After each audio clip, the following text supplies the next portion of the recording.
usually have here. No. What kind of people are they? Hey, hey, those are very highly esteemed people. Hey, and so are you. Wow. No. Compared to those, I'm like, hey, wow. Yeah, the likes of Pastor Bamusa. Okay. All right. But I love the fact that you ask if one day I was to go to heaven, I love that. So I'm going to answer that first.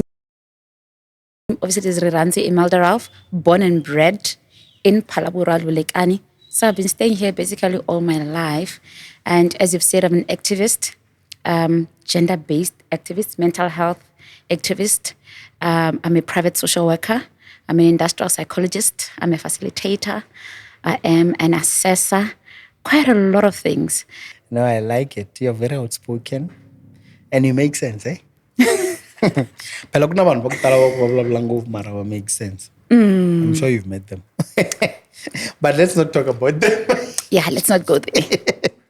Yeah, but you know I'm right. I was basically in a prison.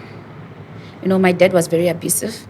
So it got to a point, you know, when someone is abusive and you're always like constantly telling people, go, no, this is what I'm going through, this is what I'm passing through, but they don't believe. Look, you know, you are just being disciplined. But I think there's a fine line between being disciplined and being abused. So, you know, I'm a person who, you know, all these kind of things by my dad. Yes, my dad.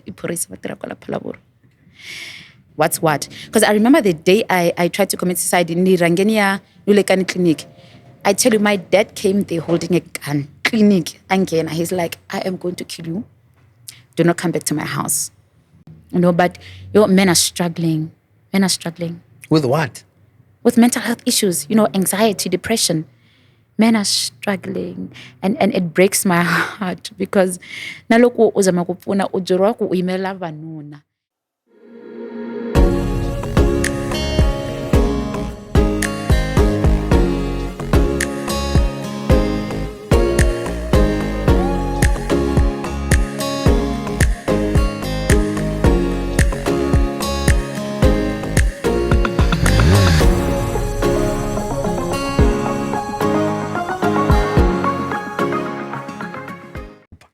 Hey. Right. Greetings and welcome to Ba-Phalaborwa Podcast Corner. My name is Nico Mawa, so I'm so happy to be here. I love doing this. People, please don't forget to like, comment, and subscribe. We enjoy reading your comments. It's very nice. I am happy, and we see it. Guys, we are filming from CU Guest House in Ba-Phalaborwa. Yeah, no, this is a beautiful place. You guys should come and visit their place. This is really lovely. They've got their conference rooms. They've got a bar. They've got accommodation, boardroom. They host events, birthdays, baby showers, you name them. Come here and inquire. And when that's what these guys are doing amazing things, and it's beautiful. It's refreshing. It's different.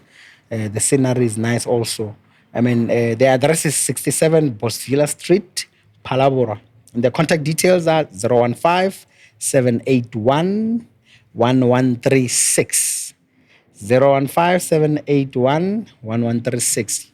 We'll also put it down here on the screen so that you can get it should you somehow. Anyway, we are sitting with, time and again, yeah, it's someone very important, people who are making a difference in society. And today, we are sitting with a sister, an honorable someone. I don't want to say a lot about herself. She'll do it herself so that disclaimer can come into place. Anyway, good people, please help me welcome Sister Emelda Rirhandzu Ralph. Oh, is it the other way around? Where is Rirhandzu Emelda? Which one? It's actually Rirhandzu first, but it's okay. Welcome to Ba-Phalaborwa Podcast Corner. Thank you. Thank you for having me. It was an honor and a pleasure. Really now? To be sitting in front of you. I mean, with your the type of work you do, you normally ask questions, ne? You ask a lot of questions, right? When you Not sit, necessarily. I actually do a lot of listening. yeah, but in order for you to listen, you ask and then they respond, right? Yeah. But the listening can be 1 hour. So Of I course. do a lot of listening. Yeah, but for that to happen, you ask first and then you listen. So today is the other way around. Okay. Where I'll do the listening, and I'm your client, basically. yeah, of course, yeah. Let's call it that for today. Do you normally watch Palabra podcast, Kan? Yes, I've watched a couple since from last year. Oh, really? Yeah. Okay. And have you thought, God, one day you'll be sitting in our corner?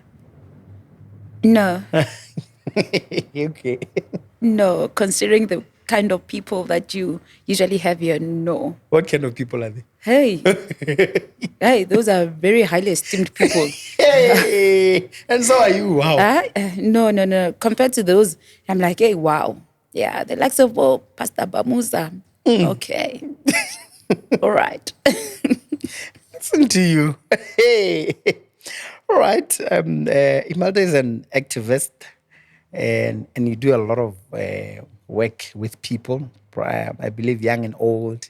But today we're just going to unpack you, and let people hear about who's this lady and what are you about, and what is one thing or a couple of things that you say to yourself, listen, if I can go to heaven, and if I'm service, yes, all I'm serving, and like, go to celebrate. Who is Emelda and what are you about? Wow, this is always a difficult question to answer. But I love the fact that you ask if one day I was to go to heaven, I love that. So I'm going to answer that first. Obviously, it is Rirhandzu Emelda Ralph, born and bred in Ba-Phalaborwa, Lulekani. So I've been staying here basically all my life. And as you've said, I'm an activist, gender-based activist, mental health activist. I'm a private social worker. I'm an industrial psychologist. I'm a facilitator. I am an assessor. Quite a lot of things. And I believe that my life is a living epistle. That's how I see myself. My anchor scripture for my life is, and it's from Galatians chapter 1. It says, and they glorified God in me. So my ultimate goal is Jesus and for him to be revealed in my life. So when you are in an epistle, that means you are a letter. Basically, you are writing a letter. God is writing something. Meaning my life is a story. It's supposed to tell a story. So it's supposed to glorify God. Yeah, so I say this is ministry. We tend to think that ministry is just, it's confined to the church. It is confined to the pulpit. But ministry is anything that glorifies God, anything that showcases the love of God. So this is ministry. Mine basically is just to glorify God, for God to be revealed in the things that I do. So, and I'm happy because people don't see Imelda, they see God in the things that I do. That's how it should be. Hallelujah. I do not take the glory. God takes the glory. You thank God. Yeah. Hey. No, I like it. You're very outspoken. And you make sense, eh? Phela kunabantu bakutala bakubalula ngopfu mara ba make sense. I'm sure you've met them. But let's not talk about them. Yeah, let's not go there. Yeah, but I'm right. I always, time and again when I'm sitting with people in my space, I constantly some I'm specific. What do I want to know about them? But in your case, I'm interested. I feel you've got a story to tell about your upbringing, and after this episode, someone who's watching is gonna be encouraged, and with them job of the ginger in one way or another. So tell us a little bit briefly about your upbringing, Imelda. You're born in Ba-Phalaborwa, I believe, particularly in Lulekani, if I'm not mistaken. Tell us a little bit about that. Okay, my upbringing. Wow. I hardly ever tell the story, so a lot of people don't know how my upbringing was. And I think it's part of the reason I am who I am today and I'm where I am today. It has fooled me and channeled me to the right place. Okay, yeah, I grew up in Ba-Phalaborwa, born and bred in Lulekani. Yeah, near, what's this? Denzumulo Crèche, went to Masorini, went to Meridian College. Thereafter, I went to vet, and I came back home. I wouldn't say to work, but yeah, kind of like hustle. But my upbringing, okay, I'm the firstborn daughter wa Esther Shingange and Kensani Ralph. We are two. I have a little brother. He's 25. His name is Malwandla. Growing up, my upbringing was not so easy. I always tell people, Mina, I grew up in a home where I was basically in a prison. My dad was very abusive.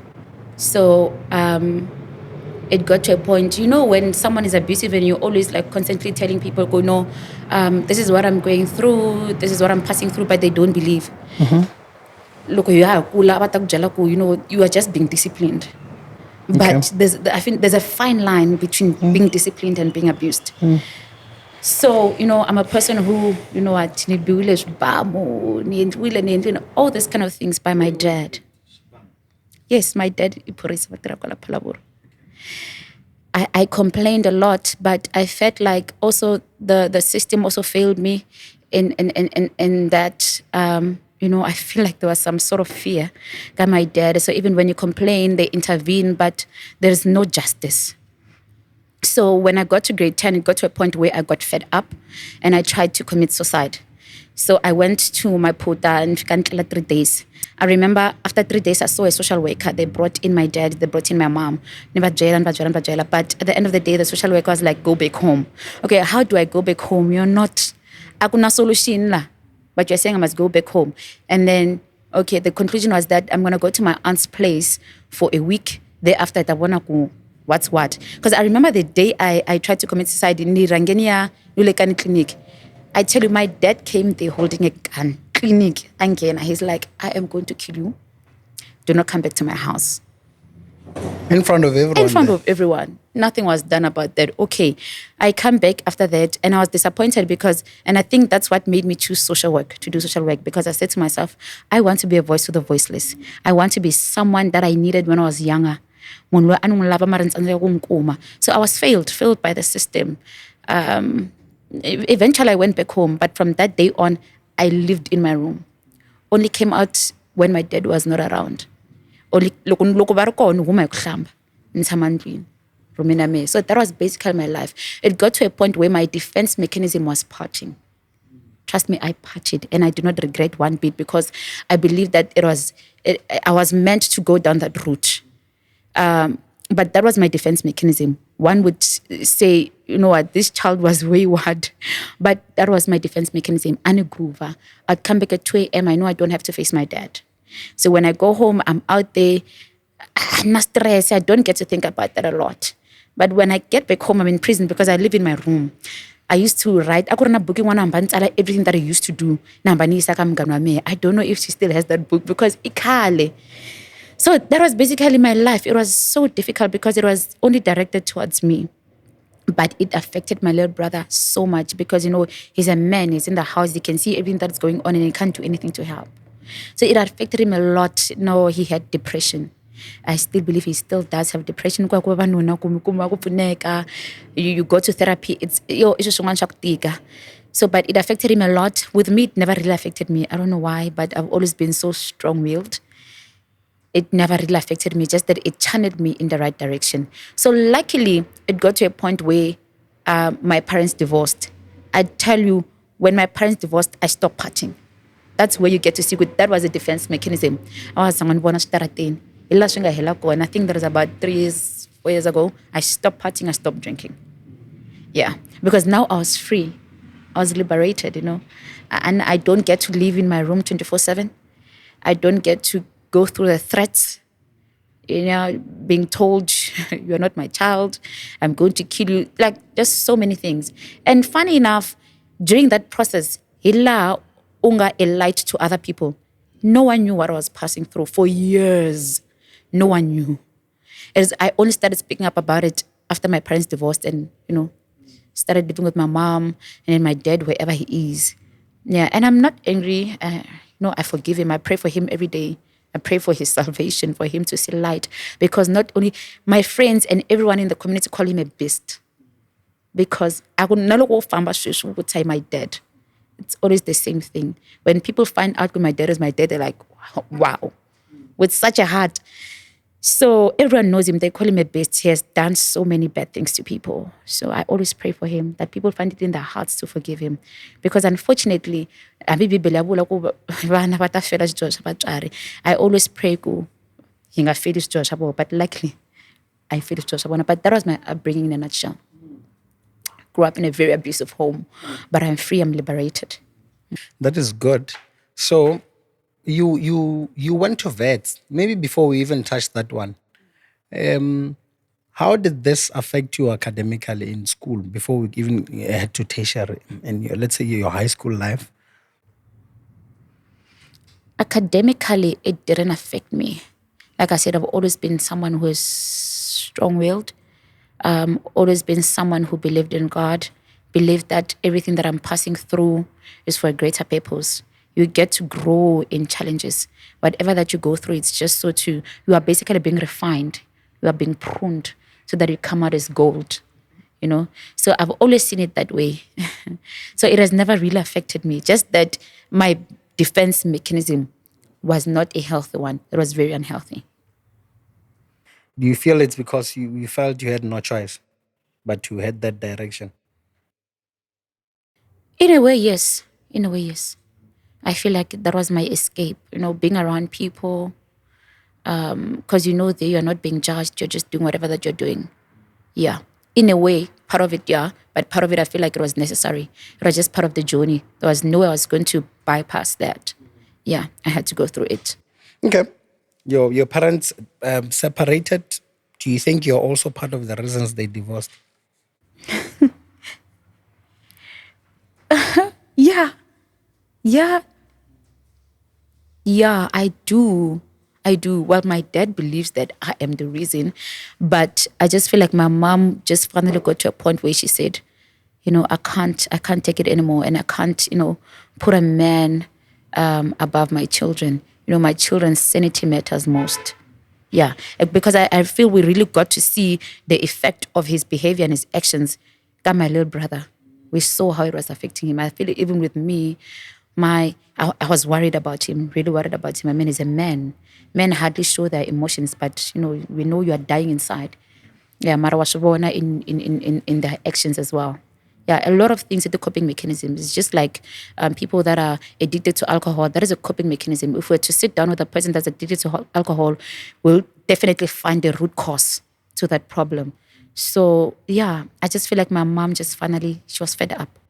But did she believe you when all these things were happening? Like senior guru, you were admitted because you tried to commit suicide. Was she aware of what you were going through, or the depth of the pain that was caused by your dad?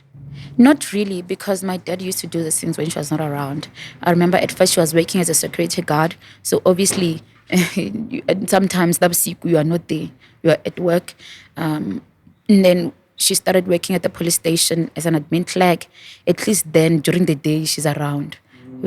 So there's so many things that he never used to do. But then, abuse is not just physical, it's also emotional, it's also financial, it's psychological. So most of that was not only towards me, but towards the whole family. So I feel it's to some extent she knew, because she was also affected. She's also a victim. Yeah. Okay.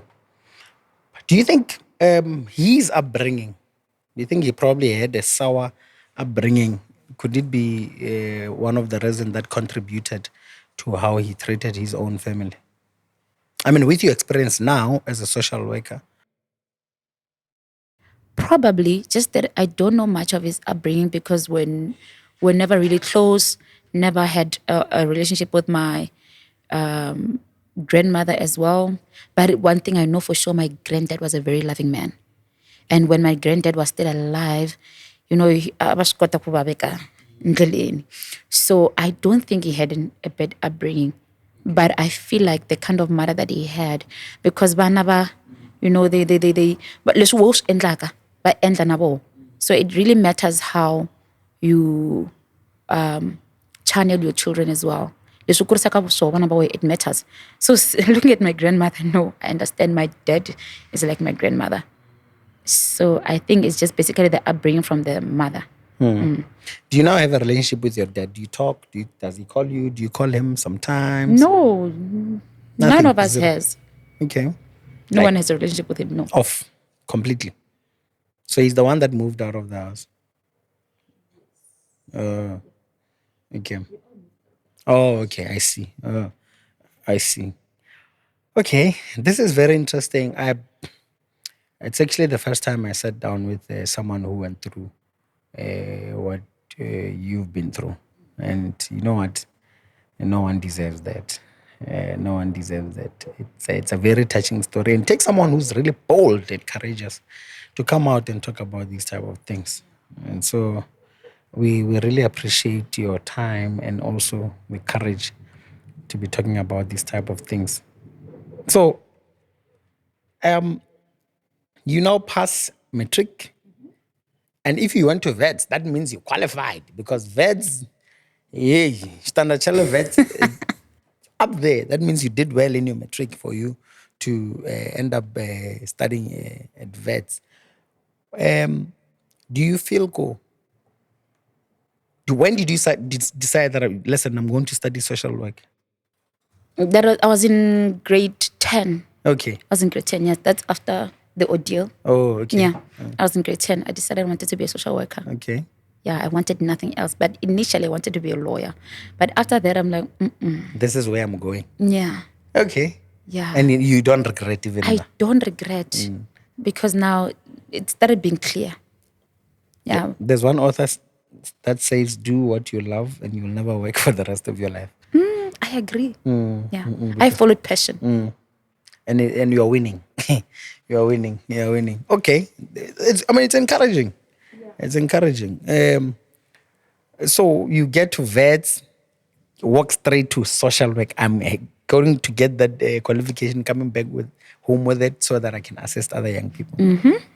And that means you're living your dream, man. I am living my dream. Actually, I'm living in my purpose. I'm very much living in my purpose. Because, if you look at it, I don't think, even if I had not qualified for it, like academic, I'm called for it. I'm called for it. I mean, I've been helping people since age 17, somewhere there. Yeah. I started by collecting clothes and just stealing my mother's sugar there, her maize meal. Food parcel kwala kaya abo tshama ka ba ka se thukele re queen no ka se mgayo uye queen kasi weta we kasi me, and at that time ukumasho kuna chaba ku vula ku hey phela kuna vanhu lava ni nga va hlanganisela swakudya na vanika, but it started there. Yo ikhale, but then she also has the same heart. And I'm grateful for that. So naloko se bata switiva, aku ri munhu wa ku va pfuna. She's always been a person wa ku a lava ku accommodate vanhu, like va lava ku teka vanhu va tshama na voho, but she couldn't, because my dad, the kind of person that you're married to, it also matters. So she couldn't do that. Yeah. So yeah, but through me, we're able to do it together. That's amazing, eh? That's really amazing. So you ended up telling her, yeah. How did she take it? She was okay with it because now she has that heart. Hey. Wow. That's She was amazing. okay with it. So now we do it together. We used to do it together. Yeah. She's always been present and supportive, very helpful. You know what? I want to ask you something. Because of what you've been through, what is it that you've done? Oh, Kure, how sure are we that because of what you've been through, another man might become a victim of maybe finding that Kobana challenge yago, this poor gentleman is not even half of what your dad used to do to you. Marogumagor, maybe you've got a shield already that telling yourself that, you know what, I'm not going to allow a man to do this and this and that to me. The guy, like, how sure are we? How sure are you that you've healed and you understand that everyone deserves a chance? I'm very certain that I've healed. like I said, it has never affected me. Like I said, Hama. Because if for anything, I'm very passionate about men's mental health. For me right now, I think part of the reason why I started my practice is because I am passionate about men's mental health. So I have healed shame. I'm not bitter. Okay. Yeah, because at the end of the day, it's your choice. Healing is your choice. You have to choose. You can't be bitter forever. Healing is your own responsibility. You have to take it upon yourself to say, I am going on a journey. Yakuhola. Great. I'm glad you brought it up. With your experience, what are the common challenges that are related to mental health?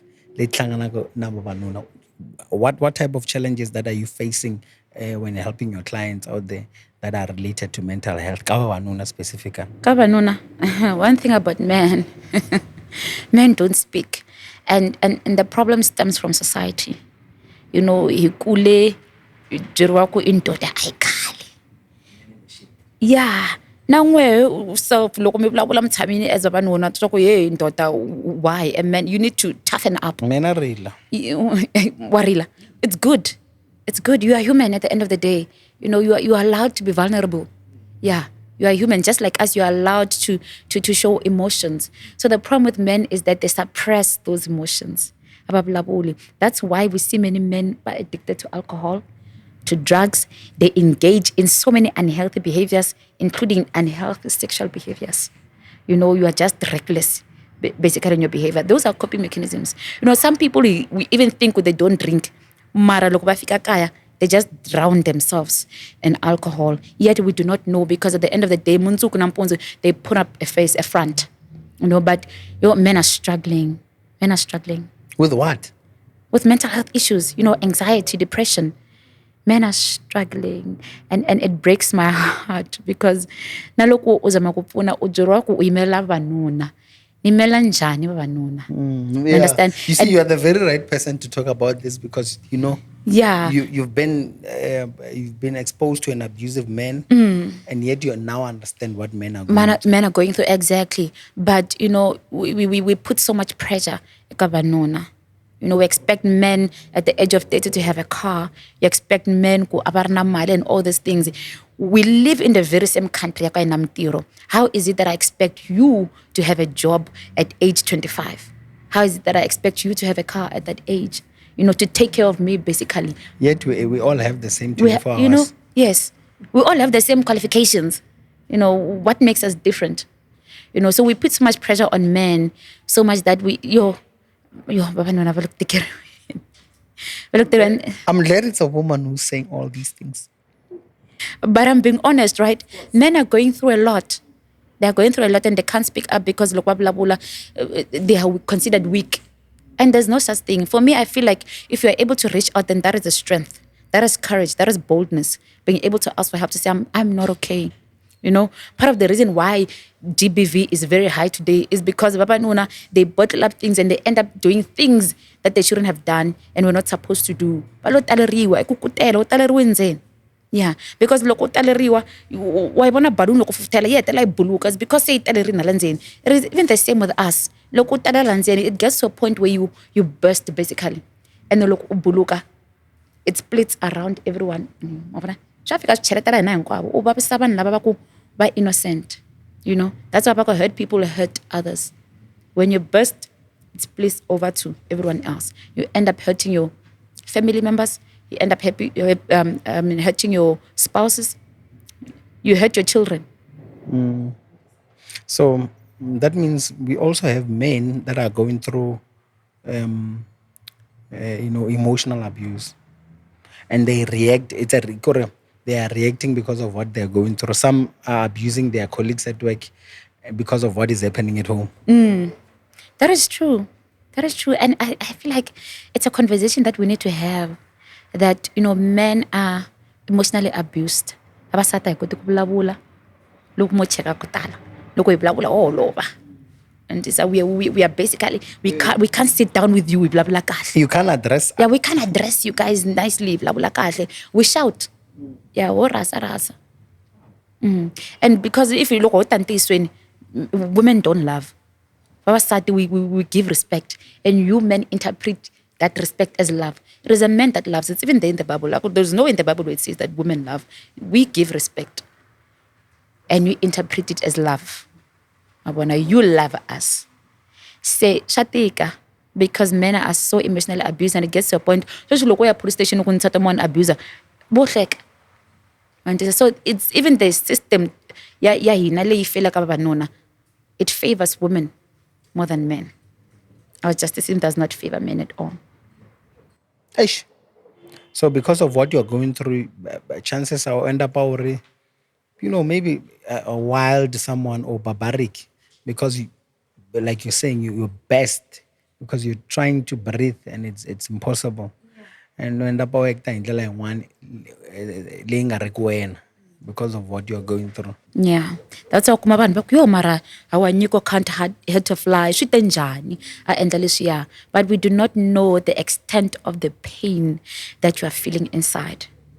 A hi swi tivi leswi nga mi hlanganaka na swona loko se mi fika kaya.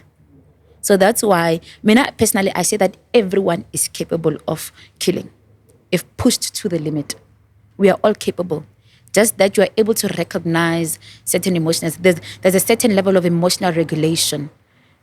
So yeah, you are able to recognize emotions, you are able to identify them. That way, before certain things even happen, you are able to deal with your anger. You are able to deal with so many things.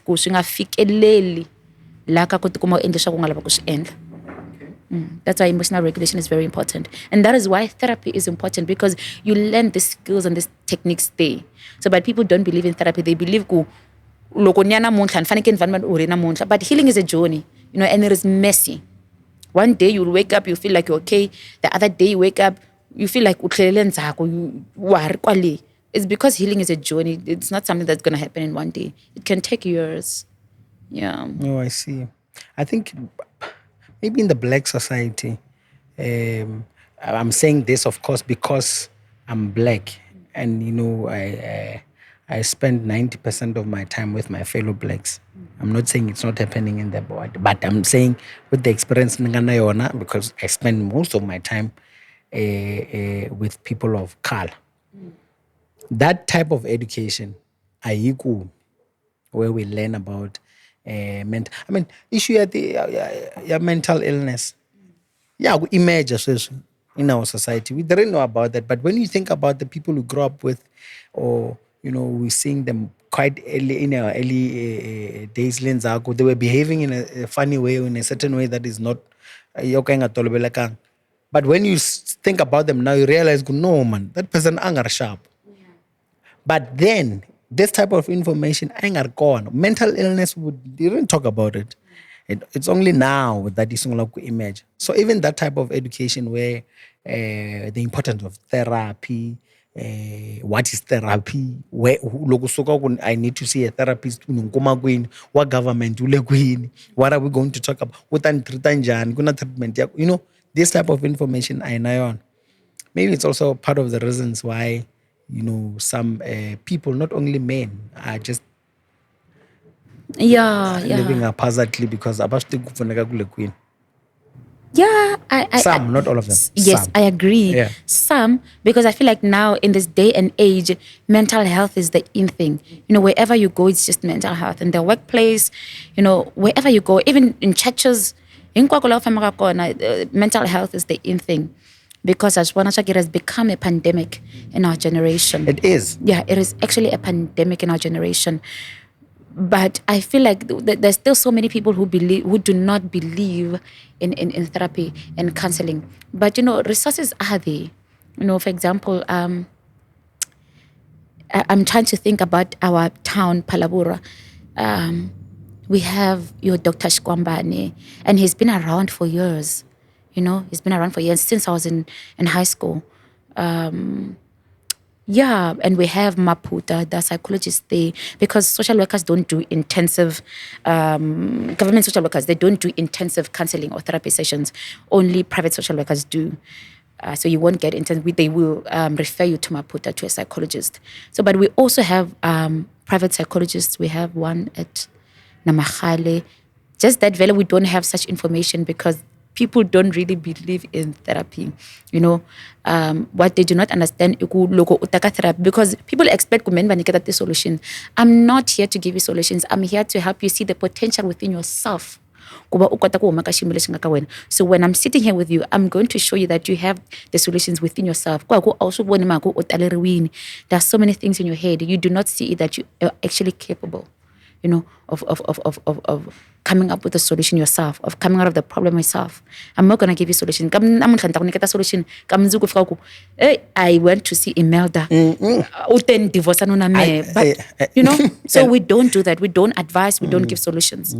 You listen. And we channel with the right way. Look, like you said a little bit earlier, Oko, it's a healing is a process. It doesn't happen overnight. Also, I also believe even the learning is a process where we learn about these things. For us, to understand the importance of these things. It won't happen overnight, but I think we are getting there. It might take a little bit longer, but our people need to learn. I believe people that are watching this episode, after this, yeah, we are getting there. The problem is accessing the resources, because most of this you sessions you have to pay for. So, and you look at the area that you live in, will the people be able to afford your services? Because now you go to government, most of the people that come to me, they'll be like, we first went to Maputo, but they told us, especially January, they told us we must come back in September.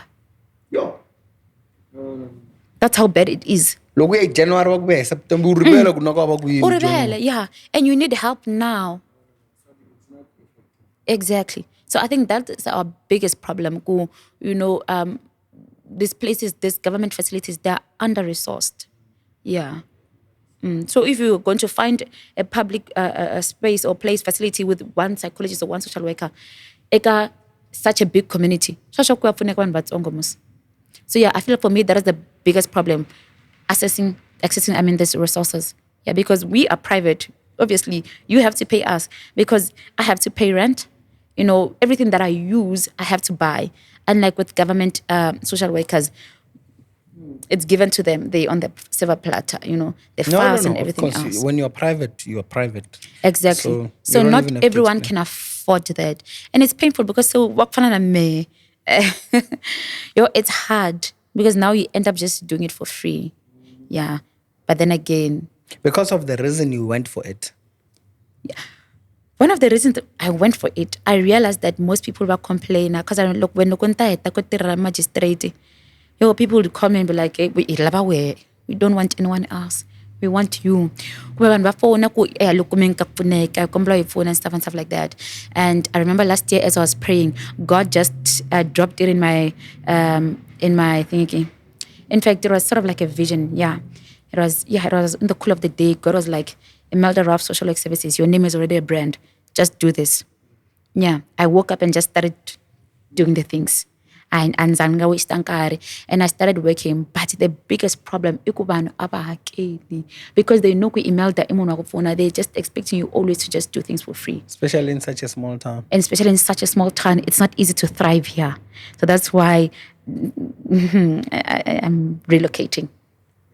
Yeah, it's just that a lot of people are going to suffer. It's unfortunate. Yeah, but definitely relocation is happening. Yeah, I think you are left with no choice but to head that direction. But now, tell me, how can we create a safe space for survivors to share their experience and I mean,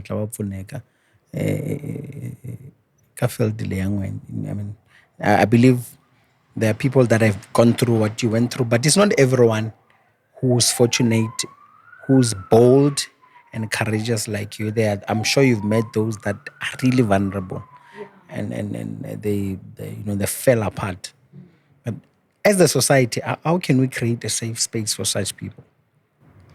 I think it's very difficult, but I think creating a safe space has a lot to do with a supportive network.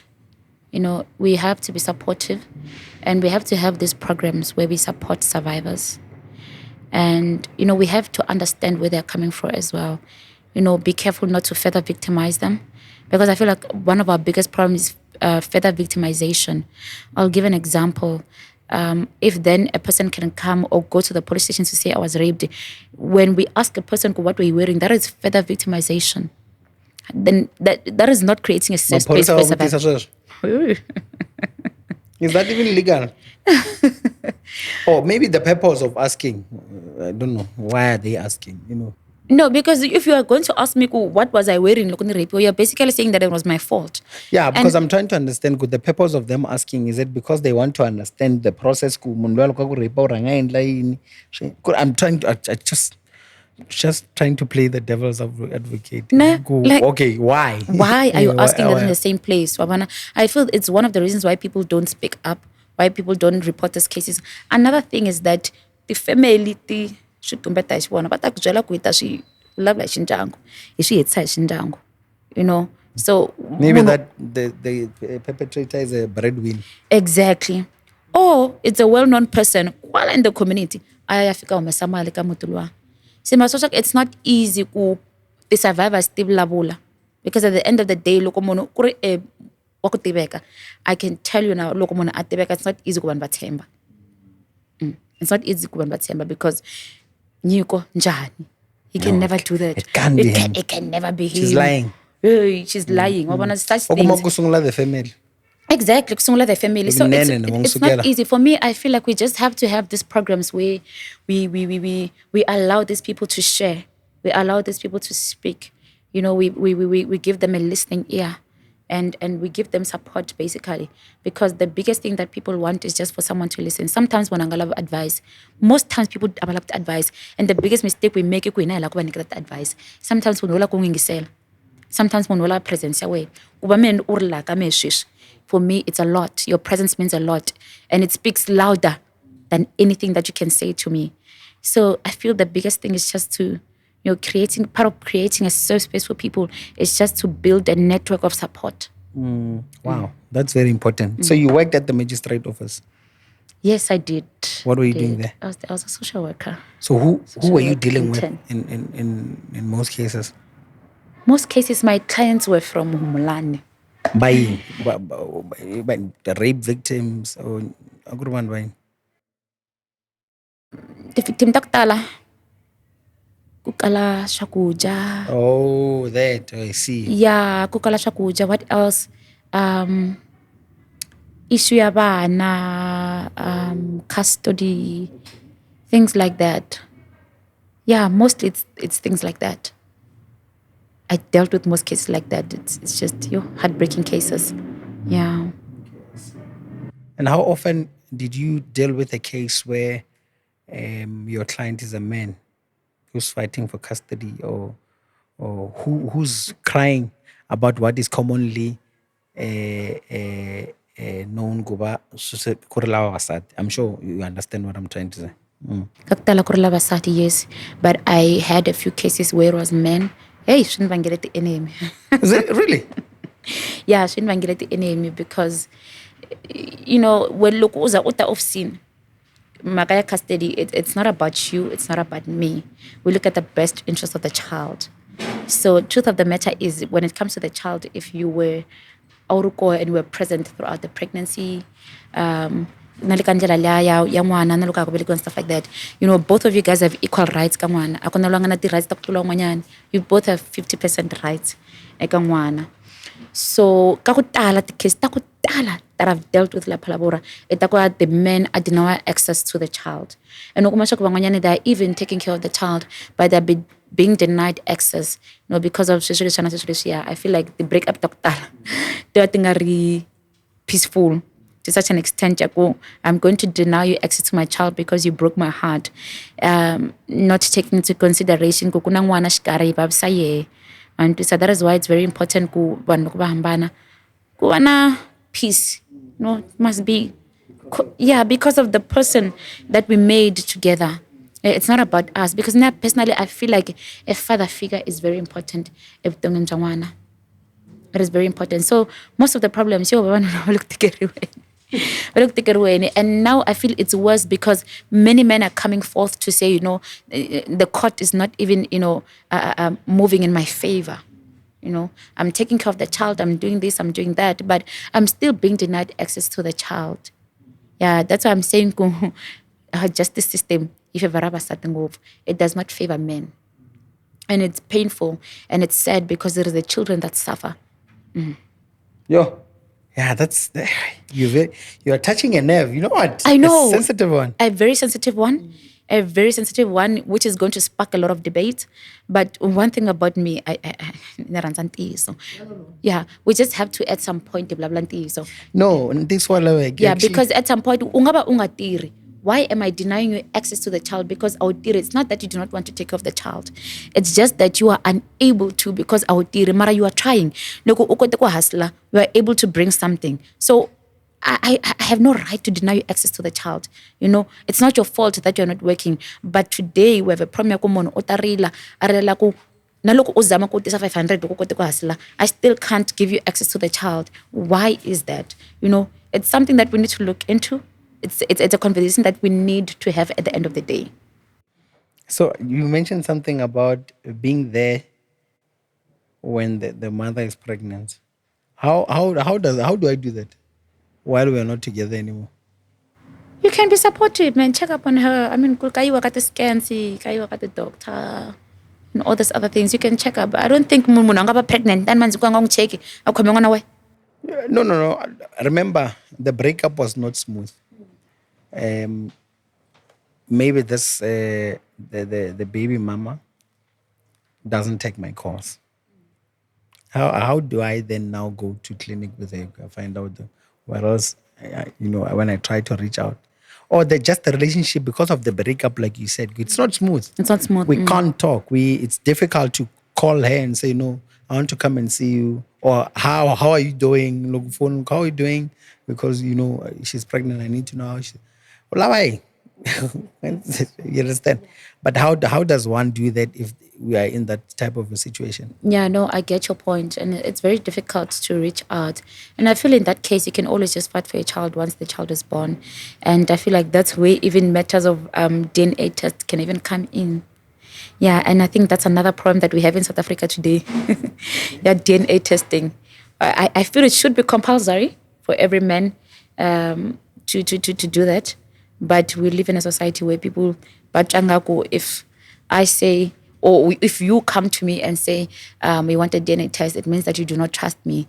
But I feel like it's just important that, you just have that clarity as well, seeing that these days kuna switch in hospitals, that there's a lot that happens. So it's beyond just you thinking I'm cheating. But I feel every man does. I saw an article about that where this lady broke up with her boyfriend because of that.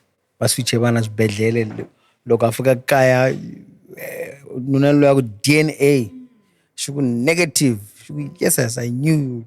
And 1 hour nakativincho. Much later, 2 year or year old, so later, phone come to the hospital. There was a mistake. Imagine what happened to the relationship. Yeah, so DNA na ye. Because if a child is sweet, it means No, I never look when the husband now come or when the boyfriend comes to the court maintenance. DNA as well. No. Yeah. That's easy. But I need it like DNA doesn't necessarily have to be at at the magistrate court. I actually prefer a private. Of course. Than that one. No, I'm saying in this case where even if it's private, but this guy wants to find out if this baby is mine. He believes but it's only now that we learn Basuchi was Belel.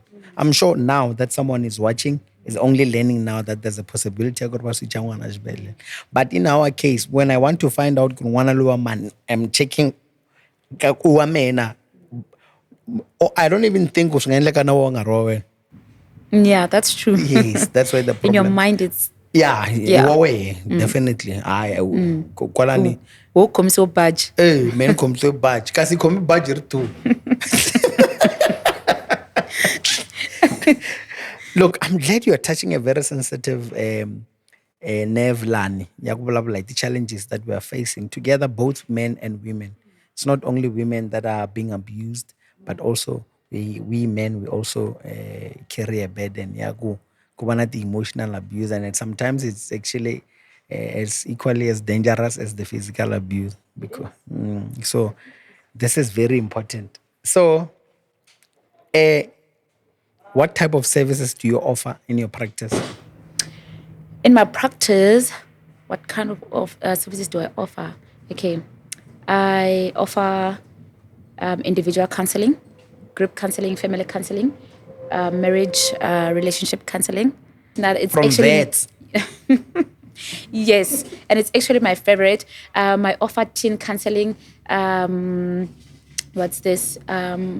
EAP services, that is employee assistant programs. So shale mitirweni, swa ku va ku vitana u ta enter the programs. Yeah, I offer that. Basically facilitation of groups. I offer that, yeah. Yeah. Amongst other things. That's just to mention a few, but also the most prevalent in my practice is individual counseling, depression, anxiety, suicide, and marital counseling. That is the most prevalent in my practice, especially this year. I don't know why, but this year, ever since the beginning of this year, marital counseling. which is good, ne? Skyrocketing. Are It's you good. counseling people that are about to get married or those that have been married for a while? Currently, people that have been married for a while. And people in relationships. It's actually good because, we have a problem with divorce currently. And I'm one person, I don't believe in divorce. So I feel we're in a season where God is restoring godly marriages or restoring the dignity of marriage. I feel like people get divorced for the smallest, tiniest things. We give up so easily. So I know a couple in a divorce. Chajar. you see, Balwela chajara. I feel like people easily give up because we live in a generation ya cut off people. I wish. And I also, you know what? Yeah, it's fine. But now, how do you engage communities about, gender-based violence awareness? Do you do those things? Have you thought of doing them, or have you started? No, I'm usually just invited to such programs. And I love being invited to such programs. I have a lot on my plate.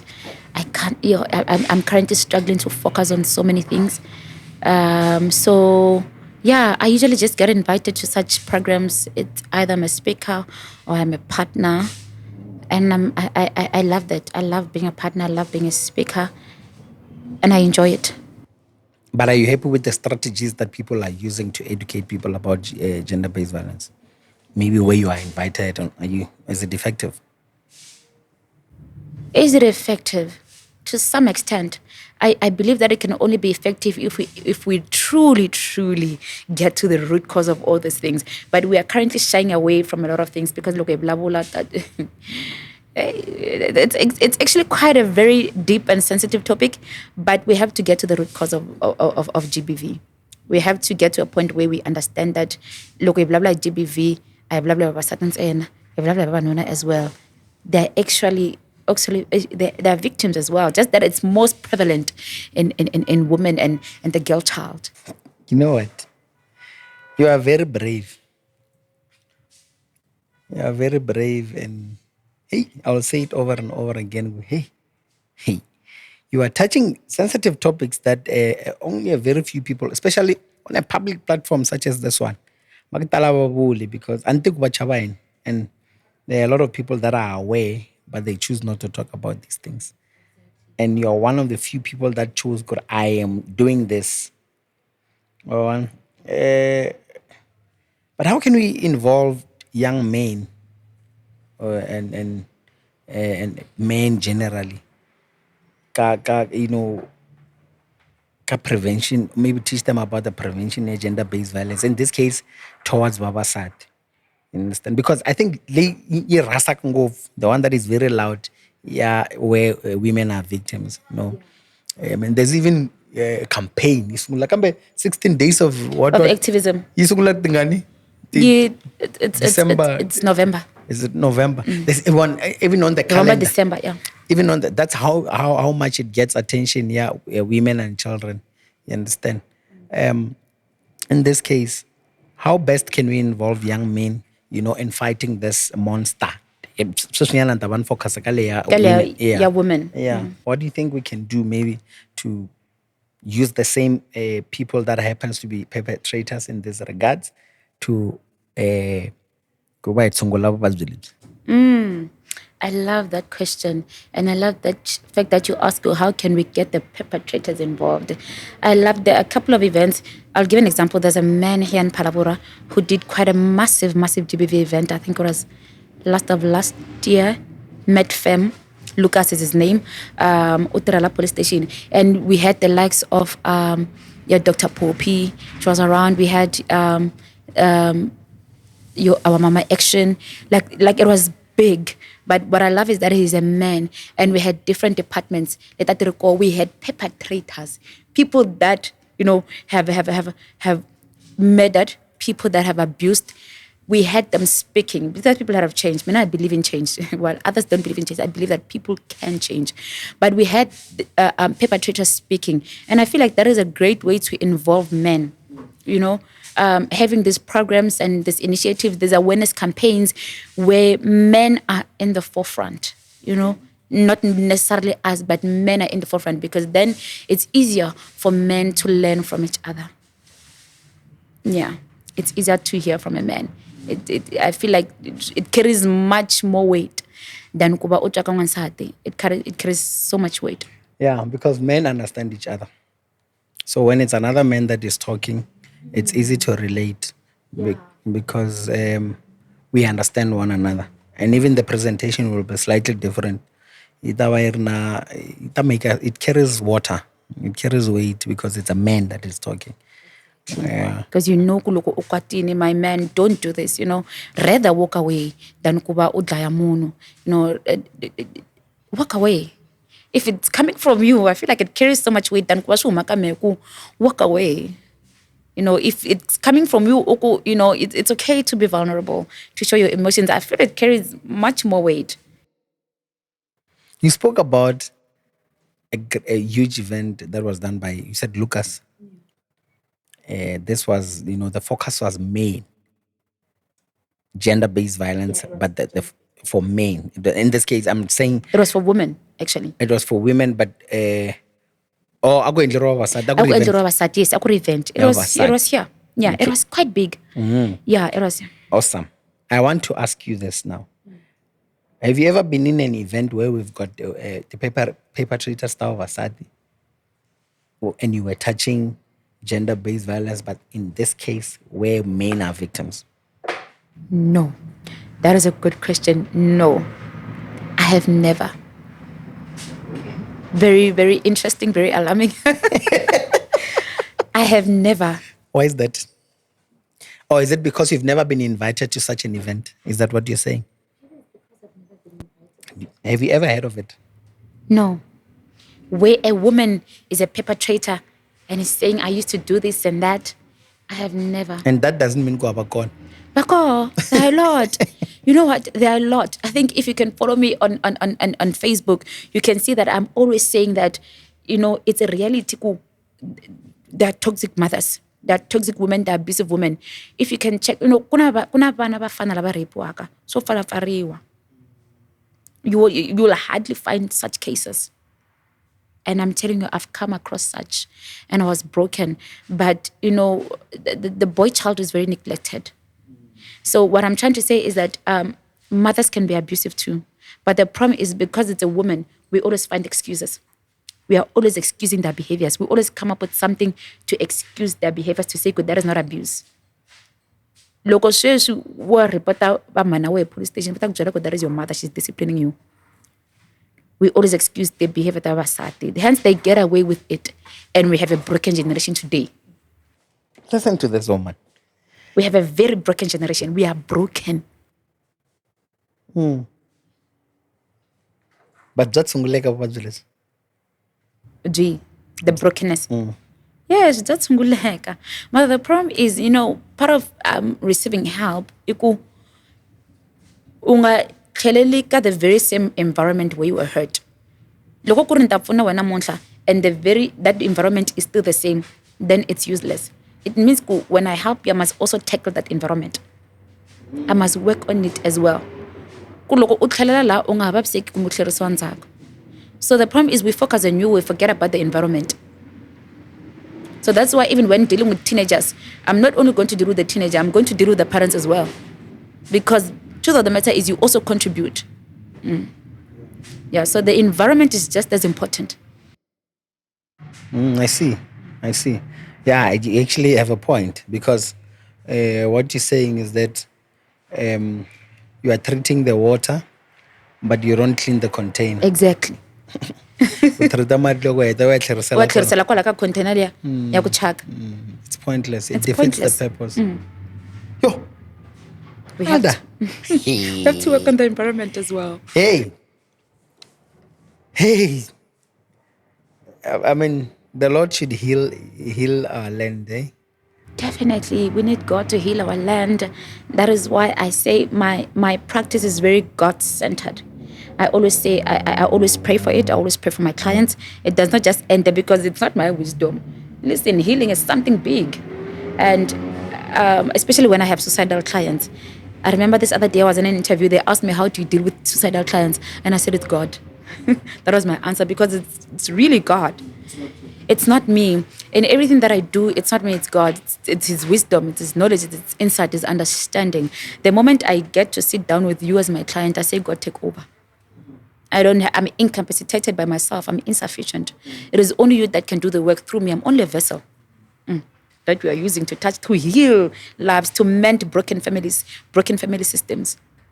Okay. So, Emelda, let's share what are. Tell me about where do you see yourself and your organization. Let's say, I don't want to take it too long. Let's talk 5-year plan. Where do you see yourself? Remember, one of the reasons you are here is also to encourage a young person out there who's trying to do something different, or who's trying to do whatever they want to do with their lives, whatever they want to achieve. To say, listen, it's possible. Because we've got Emelda, born in Lulekani, in a small township, dusty streets there, where there are opportunities that, that's short, Mara. You are becoming you are becoming what you always wanted to be. So where do you see yourselves? And let's talk 5 years. Where is your organization going? Sure. In 5 years, whew, wow. It's a beautiful but difficult question, because okay, there's Emelda Social Work Services, there's the practice, and there's the work that I do, yakupfuna vanhu, right? And I think my plans are mostly on that one, yakupfuna vanhu. But with Emelda Social Work Services, in the next 5 years, I just want to see myself big, far, with of course branches in different places. Because if now I am to relocate, I'll still be working here, but my relocation basically is just to I'm going where my husband is going. I'm going where my husband will be, because we have a ministry in Malamlele. He's a pastor, so. So Emelda is married. Mama Ruth. Okay. Let me not go there. Yeah, it's fine. But yeah. Yes, my relocation basically is to Malamulele, where he is. My plan is just to also have a branch there, and then also have one here at home. Then also have one in Pretoria, because we also have a branch here, our ministry in Pretoria. So I feel that is also one way of growing. That is growth in a way. So my work is mostly large online. Most of my clients, I see them online. I love that as well, because now I get to go to school. Currently, I'm doing cybersecurity at Duncan. I love developing myself. It's important. Yeah. It's I very, believe very in important. self-development. Shouldn't be stagnant. No, I believe in in door. So that also allows you or gives you room to enter different spaces. So now currently what do we call it? Affiliated. That's the word I was looking for. Affiliated with different companies. I'm currently affiliated with Momentum Wellness. I'm affiliated with Blue Collar. Affiliated with I forgot these other ones, man.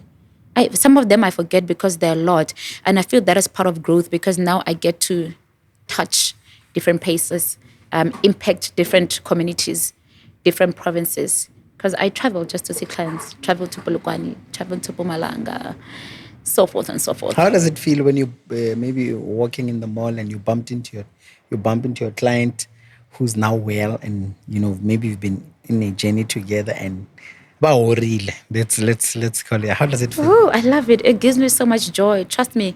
I always get so excited when I have a session yamasungulo, and when I get home, I already have a testimony, and they say, "Yo, Sisi Emelda, from the moment I entered there, your aura, just by that alone, ntjani horile."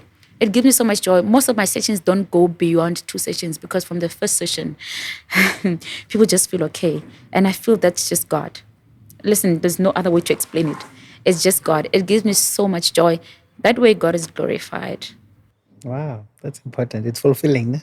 Yeah, it's fulfilling. And I love the fact that mitiro ya tibulabula, mitiro ya tibulabulela. I'm not a person who bulabula relationship endlaka. I'm not a person who bulabula mitirame. It's always people that today need to make not because I boast about the works that I do. You don't blow your own horn. No. I don't believe in doing that.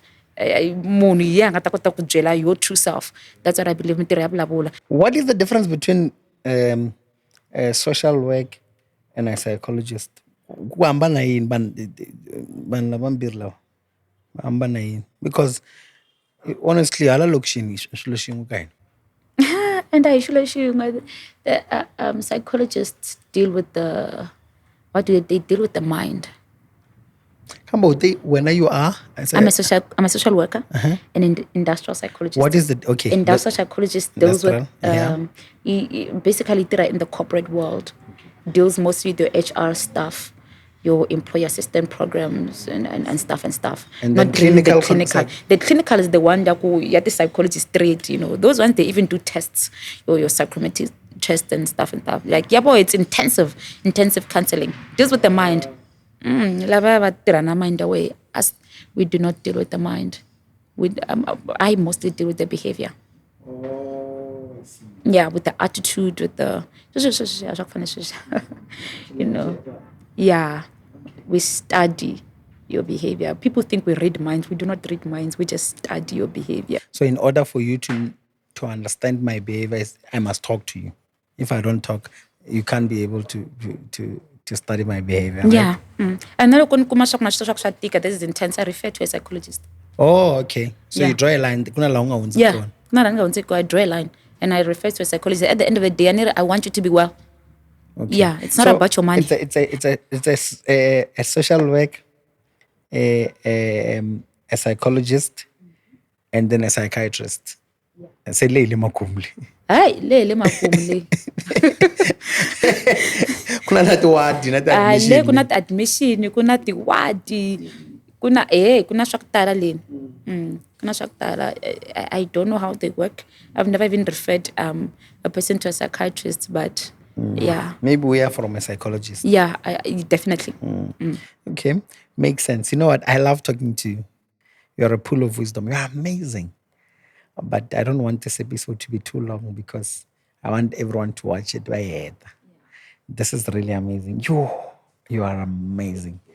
Now tell me, how does it feel to now be on the other side of the table? Because and where today I'm listening to you.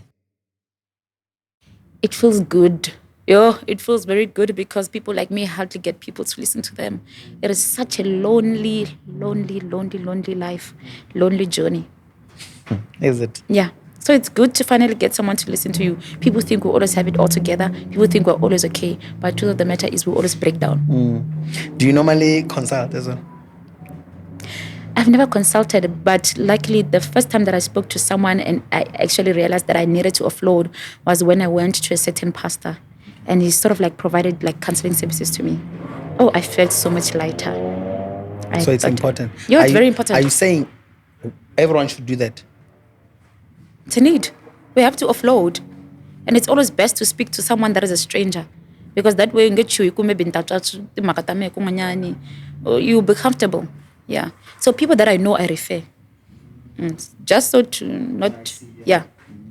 Maybe someone say, I'm comfortable. Lovely. When you are able to tell, no. Thank you so much. Thank you so much, Emelda, Thank you for having me. Now, before I close, here's your camera. Please tell your potential clients how to find you before for so Okay, thank you so much. You can find me on Facebook, Emelda Ralph. Yes. TikTok, Emelda Ralph Social Work Services. Also, on Facebook, I have a page, Emelda Ralph Social Work Services. You can also find me on WhatsApp on 081 097 0412. I believe you're going to write that down. Yeah, of course, definitely. We're going to put it down here on the screen so that our people are able to get hold of you. My people, this lady will help you. Please reach out to her and get assistance. Do not keep quiet, end up committing suicide because of whatever you're going through. Please make time and go and see her. She's a professional. Please. But thank you so much for coming. We really appreciate you. We support your work. Cancer. We don't take it for granted. Thank you for making time. Often not a client, this is but today you became the client, so we can listen to you. Thank you for having me. Yeah, please. You must also tell your clients to subscribe to Palabra Podcast Corner so they can listen to you some more. Even when they're at home, they can listen to you. The same episode. It's fine. Yeah. Yeah, no, don't worry. The anointing of the Lord is upon my voice. When they hear my voice, oh my God. Hallelujah. Yeah. There shall be healing, instant deliverance and healing. I believe you. Thank you so much, my good people, for watching this episode. We really, really appreciate it. Please do not forget to like, comment, and subscribe. If there's any question that you want to ask, maybe you feel go ani with the sanga, you're more than welcome to go to the comment section, ask it, and then we'll make sure Emelda is aware of it. Yeah, if it's beyond that platform, you're gonna have to make an appointment with the Mia Phalaborwa kahle likunutung ka gore atitswalela nhlambini. I hope you know what that means. But anyway, Nikhensile, ingarivali ku like and comment and subscribe. Please tell your friends to tell their friends about Phalaborwa Podcast Corner. Thank you so much. Let's meet again on our next episode.